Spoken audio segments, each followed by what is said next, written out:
we were talking about core values and wanted to get into a time where maybe those core values have been challenged or questioned or really put to the test. Are there any examples you care to share with the audience? Randy, I think our core values get tested every day. I really do.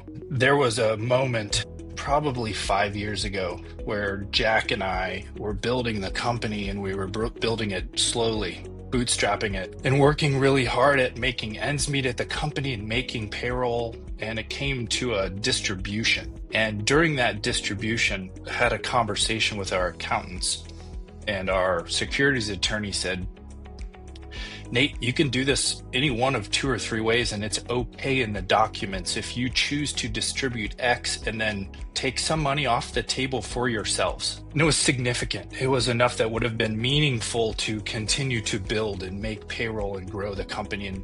And Jack and I decided not to, because it wasn't the right thing to do. And our investors don't know that. And that's okay. But it was meaningful. It's not, to me, it's not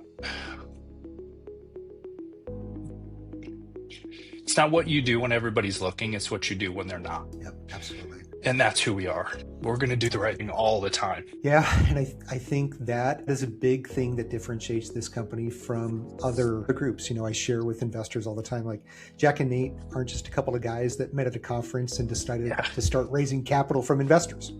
And I think that comes through, and I hear that in conversations with other investors or our investors, where they say, they're huge advocates. They're big believers in what we're doing at 5210. And it's something I want to share with other investors, but it's hard to share that until you have examples like this. So a lot of other investors would have pulled the money out, and they would have been justified in doing so. But you guys showed that you're willing to sacrifice, you're willing to go without to make sure that investors are made whole, and we're doing the right thing for all of the stakeholders. I am super inspired with that. So Nate, thank you so much for covering that. We're going to wrap this 2 Minute Tuesday episode. Be sure to join us again next week for another great session.